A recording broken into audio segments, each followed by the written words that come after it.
The forest did not speak that morning. It only watched.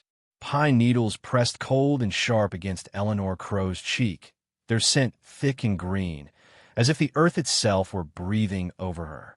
The sky above was a pale, washed-out blue, stretched thin like old cloth. She tried to move her fingers, but they answered slowly, stiff with cold and fear. Somewhere far away, a bird cried once, then fell silent, as though even it had decided she was no longer worth the sound. So this is how it ends, she thought. Not with shouting, not with anger, just quiet. Her breath came shallow, each one smaller than the last, fogging the air for a moment before disappearing. The silence pressed in so tightly it felt heavier than any hand. Eleanor had lived long enough to know the difference between being alone and being abandoned. This was the second kind. Only days ago, the town still knew her name. She remembered the way the boardwalk creaked beneath her feet as she walked past the general store, how conversations dipped when she came near. Eyes slid away, not out of kindness, but discomfort, like people stepping around a cracked mirror they didn't want to see themselves in. Once, she had been useful there. Once, her hands had been steady, her back straight, her voice trusted. She had brought children into the world with those hands, wrapped them, cleaned them, whispered life into rooms thick with blood and prayer. She had sewn wedding dresses, patched coats, sat beside fevered beds through the long frontier nights. People used to knock on her door after dark, calling her name like it was a promise. But time is a cruel judge, and usefulness is a short-lived mercy. Her fingers began to ache months ago, just a little at first, stiffness in the morning, pain when the cold set in. Then came the tremble, the drop needle, the pause before each stitch. She told no one. Pride will make liars of us all. The town noticed anyway. She's slowing. Martha Pike had whispered loud enough to be heard, her mouth tight with judgment. Can't trust old hands forever. The word old followed Eleanor everywhere after that, like a shadow she couldn't outrun. Old woman, old burden, old trouble. No one said it to her face, but she heard it all the same. In the way requests stopped coming, in the way the sheriff nodded but never lingered, in the way the church pew beside her stayed empty. On the day she fell ill in the street, no one rushed to help. They stood in a loose circle instead, murmuring, waiting to see if she'd rise on her own. When she did, shakily, with dirt on her skirt and shame burning hotter than the fever in her bones, she knew something had shifted beyond repair. Help, when it finally came, arrived wearing a kind voice and carrying a lie. Two men offered to take her into the forest to gather firewood. Fresh air will do you good, one said. We'll see you safe home. She wanted to believe them. Wanting can be dangerous when you're tired. They walked deeper than she expected. The trees grew closer, darker, the light thinning until it felt like evening though the sun was still high. When Eleanor stopped, breathless, they didn't. When she called out, they answered with silence. Then footsteps moving away.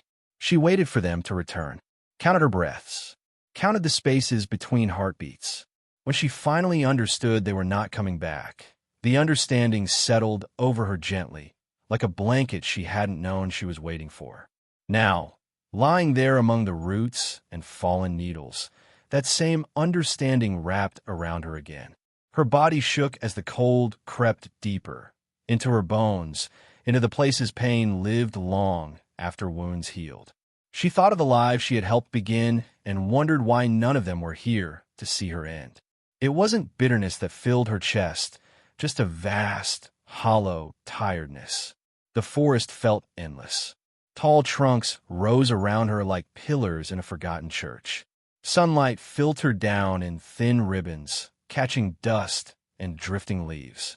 Somewhere nearby, sap bled slowly from a wounded tree, its amber tears shining. Eleanor closed her eyes.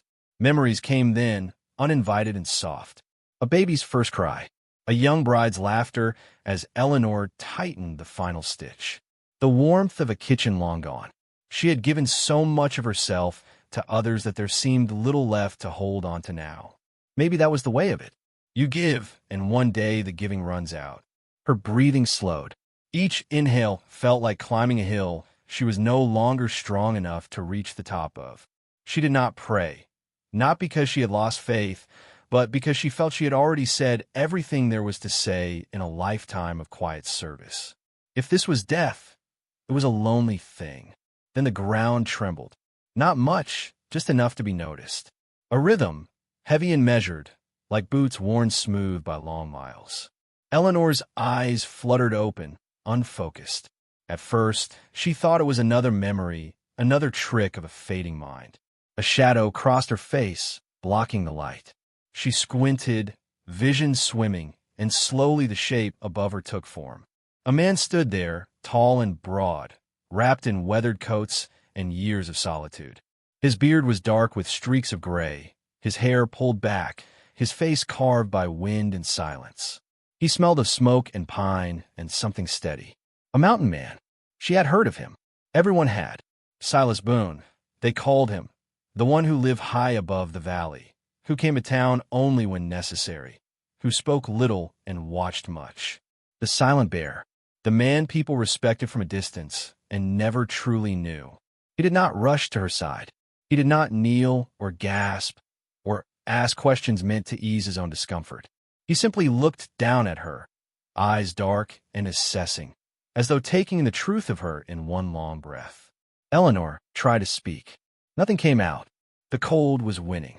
Silas crouched at last, the leather of his coat creaking softly. He studied her face, her hands, the way her body curled inward on itself. His expression did not soften, but it did not harden either. It was something quieter, something heavier. "You'll freeze here," he said. His voice was low, roughened by disuse, as if words were tools he only took out when needed. She swallowed, her throat burning. Part of her wanted to turn her face away, to spare herself one more look of judgment. She had seen enough of those. There was a long pause. Wind moved through the branches above them, whispering like a held breath finally let go. Then he spoke again. "Get up," he said, and waited until her eyes met his. "Come with me." Not a command, not a promise, just an opening. Eleanor did not know whether she was being rescued, or simply moved somewhere else to disappear. But something in his stillness, in the way he had not asked her to explain herself, stirred a fragile spark inside her. With what little strength she had left, she reached toward him, and the forest at last seemed to exhale.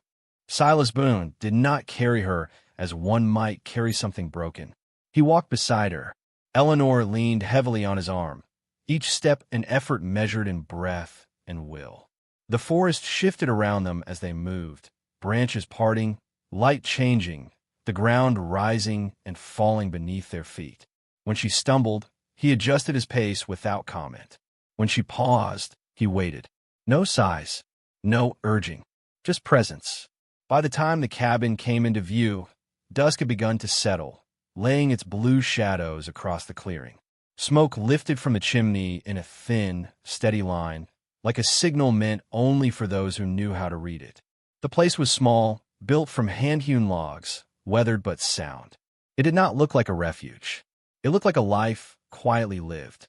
Inside, warmth wrapped around her at once. Not the sudden heat that shocks the body, but the slow, honest kind that seeps in and reminds you what it feels like to be alive. Silas helped her to a chair near the hearth and set a tin cup in her hands. Broth. Simple. Clean. He watched until she drank, then turned away, giving her the dignity of not being stared at. That night, Eleanor slept deeper than she had in months. Morning came gently. Light filtered through the small window, dust dancing in its path. The ache in her bones was still there, but it no longer felt like a verdict. Silas was already awake, moving quietly, as if sound itself were something to be used sparingly. He set bread on the table, left it there, said nothing. Days passed like that. Eleanor learned the rhythms of the cabin the way one learns a new language, slowly, through listening. She mended a tear in Silas's coat without asking. He brought her a shawl when the nights grew colder, laying it across the chair as though it had always belonged there. They spoke little, but the silence between them was not empty. It was held. With each small task she completed, washing dishes, stirring stew, sweeping the packed dirt floor, something inside her straightened. Her hands still trembled, but they worked. They remembered. No one hovered. No one measured her worth by speed or strength. She was not a burden here. She was simply present. The town did not forget her absence. Word traveled up the mountain on wary feet. Martha Pike came first, her mouth set in a line of false concern. "You don't know what you've taken in," she warned Silas, glancing at Eleanor as if she were staying. "There's a reason we let her go." Silas listened. Then he closed the door. The sheriff came later, hat in hand, eyes tired.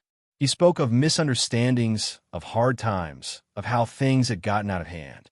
Eleanor stood behind Silas, already gathering the familiar weight of shame, already preparing herself to leave so as not to cost him his peace. That night, she folded her few belongings into a small bundle and set it by the door. Silas noticed. He did not raise his voice. He did not argue. He only looked at the space she had already begun to empty and said, "This place isn't full without you." The words landed gently and broke something open. Eleanor wept thin, quietly, the way people do when they have gone too long without being seen. She stayed. The test came sooner than she expected. A rider arrived near dawn, breathless, carrying news of a woman in labor gone wrong. The town had sent for help, belatedly, reluctantly, but there was no one else. Eleanor stood frozen, fear and memory colliding in her chest. The town that had abandoned her now asked for her hands again. She could have refused. Instead, she lifted her chin. Silas walked beside her all the way down the mountain. When they entered the room where the young woman lay, pain and panic thick in the air, the whispers stopped. Eleanor moved with a calm born of long practice. Her hands were steady. Her voice was sure. Life answered her call. When the child cried, the sound cut clean through the years of silence. No one spoke as Eleanor stepped back into the street. Martha Pike could not meet her eyes. The sheriff removed his hat. Eleanor did not wait for apologies. She returned to the mountain. There, in the quiet of the cabin, she found something better than acceptance. She found belonging that did not have to be earned. And if you're listening to this now, let me tell you something the years have taught me. Your worth is not measured by how long others find you useful. Sometimes, salvation comes not with praise or forgiveness, but with one simple sentence spoken at the right moment. "Get up. Come with me."